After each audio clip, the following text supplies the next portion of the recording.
Hey everybody, and welcome back to Lindsey's Little Library. So I was going through my books and kind of looking for some video ideas and actually going through some book recommendations for some friends of mine, and came up with this kind of theme of the good family drama.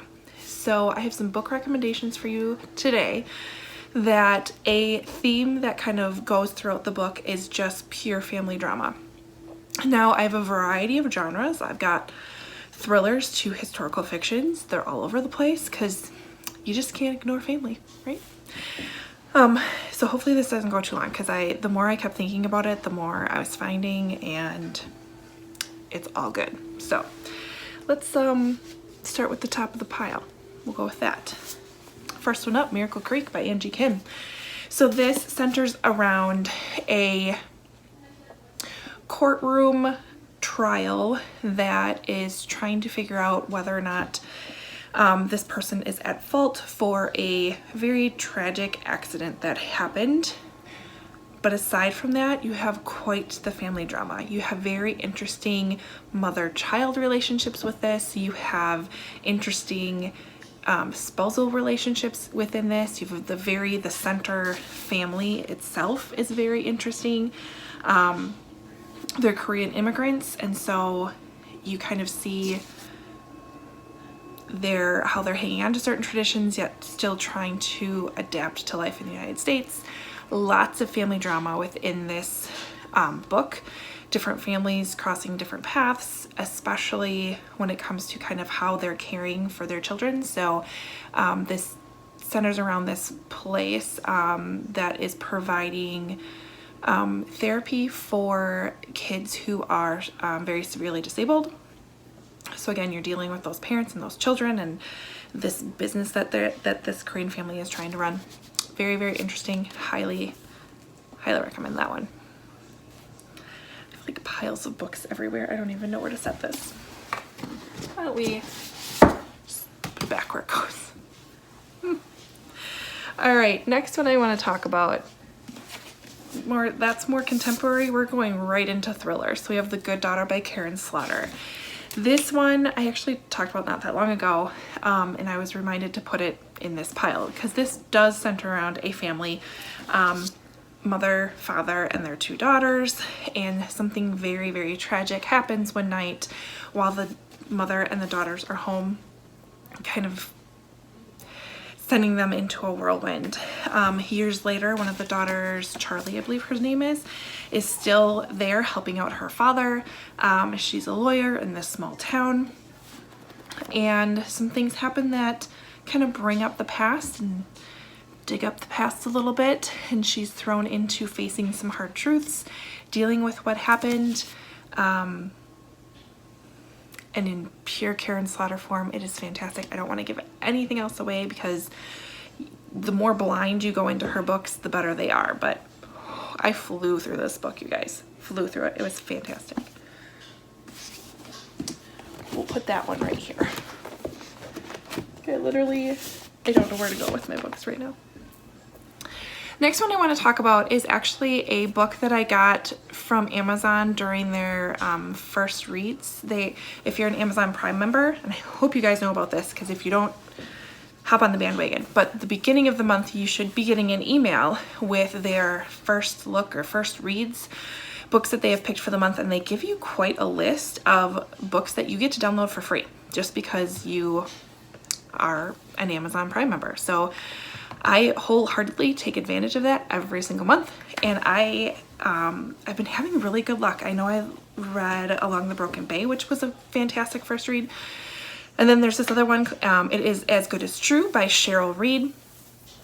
This takes place in the 1950s, so you have a family, a Syrian immigrant family, who is living in segregated Alabama, and Anna is one of the daughters, and she has never really felt that she is belonged. She wakes up one morning to find that her very abusive husband is dead after some events that happened the night before. And it's kind of caused, or it all came out of A very simple act that Anna did. All she did was invite the black postman, who was the first black postman in their town, into, I think, not even the house, I want to say just onto the porch for a glass of water. That's all she did, and spun into this chain of events. So she is dealing with the kind of after effects of what happened. She has her children to deal with. She has her Syrian family. She has her in-laws to deal with. There's so much depth to the relationships within these families. It's like you're reading this from Anna's perspective and you just can't help but think, like, what the heck is she supposed to do? What is she supposed to do? So, very good book. I think I give it 4 stars. It took me a little bit to read it, but I still think of that book, and I can picture this town was very segregated, I think, by a set of railroad tracks, and it was very much like you literally came from one side of the tracks or another. It was a little cliche, but I could legit picture it, and oh my gosh, the stuff Anna has to deal with. And they're all family. It's crazy. So highly recommend that one as well. The next one I want to talk about, there's a couple of them. There's Somerset and Roses. They're both by Leila Meacham. This is your very typical down south plantations. I believe this is pre-Civil War. Gives you Gone with the Wind vibes, and it follows 3 families as they are, I guess, making, how do I want to say that? So this follows 3 families. We've got the Tollivers, the Warwicks, and the Dumonts, and kind of how they grew and the journey they were on while living in Plantation Alley in South Carolina. There's inheritances, there's love, there's deceit, there's money issues, there's all kinds of family drama. Of all of these books, if I had one to like, I guess, represent true family drama, it would be these. They're fantastic. They're rather big, but you get so sucked into this, I don't know, this world. You can't help it. It's like, yeah. I don't even want to compare it to a soap opera. It's like Dallas. It's like your nighttime dramas. It's fantastic. The next one I want to talk about is The Forgotten Garden by Kate Morton. Kate Morton is, I don't know, like, you can always count on some good drama with her. You can always count on dual timelines and multiple perspectives because you're always trying to sort out some sort of secret or mystery, and this one is fantastic. This one follows a tiny girl who is found on an abandoned ship that was headed for Australia in 1913. She's taken in by the dockmaster and his wife and raised as her own. She doesn't know that those are her parents. It was a great family life until she turns 21 and they tell her the truth of kind of what happened, and she sets out to figure out what happened to her family. Where did she come from? This ends up leading her to the Cornish coast, to Blackhurst Manor, and a whole pile of secrets and this doomed family. And it goes from there. It's fantastic. This was my first Kate Morton book, and I still think of this book. It's awesome.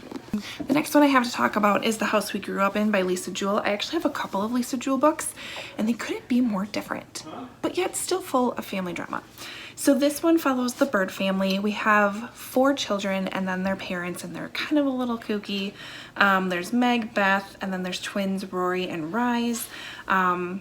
Lorelai is their mother, and she's all about collecting things that remind her of various things. Literally, she likes to collect Easter eggs, craft supplies. She never gets rid of her children's art. She just likes to collect these things to remind her of all of these happy times. Until one Easter weekend, something really horrible happens that kind of puts a crack in the family a bit. To the point where I even believe I don't know if they divorce or they separate, but Lorelai ends up living by herself, and she becomes a classic hoarder, big time hoarder, to deal with these events. So years go by, people kind of grow up, and then they all end up having to come back together, and you kind of learn about the family and how they've dealt with things and all of the good drama that goes along with it. So there's the other one. And the other Lisa Jewell book that I have that is full of family drama, we have The Family Upstairs. Completely different take. So this is more like contemporary, dealing with changes and dealing with the family that you're given and all of the quirks and all of the good times and everything involved. This one is, don't even know how to explain it. It is so unique. I almost want to read it again, knowing what I know, to see what I can pick up on. So this one, we have multiple perspectives. We've got Libby Jones, and it's her 25th birthday. She finds a letter she's been waiting for her entire life. She was adopted at a young age, but she finally can figure out kind of, okay, this is the home that I was born in. This is the family that I came from. And she kind of is like, all right, I'm going to set off and just figure out where I came from. She quickly discovers that her parents were found, they had committed suicide in that house, and she was the only one left alive. So the kind of secrets that she uncovers, the story that she uncovers, figuring out why this happened, what all played into this, and who else is still out there that is her family. I hope I did it justice because there's so much more. But I almost want to just be like, just go into this and just take it in. That's all I have to say. So the next one I have to talk about is Defending Jacob by William Landay. So this one follows the Barber family. And so we have the father, Andy. He's an assistant district attorney in a very suburban Massachusetts little town and county. He's been doing that for quite a long time. He's very respected in the community. His entire family's very respected with the community. His wife, Lori, I think she's a stay-at-home mom. They have a son, Jacob. And all of a sudden, his 14-year-old son is charged with the murder of a fellow student. So now, obviously he cannot be the district attorney for that case. He has to step aside for that. Yet his lawyer brain doesn't turn off. Yet it's still his son. And then he has his wife and her beliefs and what she thinks happened and how she's going to help protect her son. It is, oh my gosh. It is, granted it's a small family, but the family drama is on point. It's fantastic.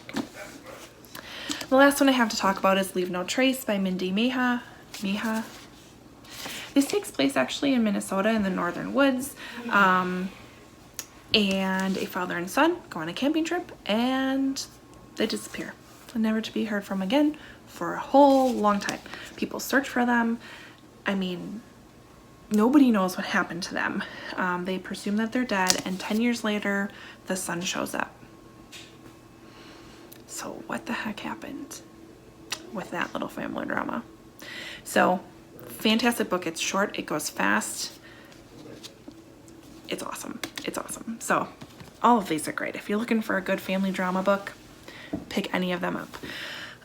Leave me comments below. Let me know if there's any good family drama books that I've missed. I'm sure there are, but I'm always looking for recommendations. Otherwise, like, comment, subscribe, all that fun stuff, and I'll see you next time. Bye.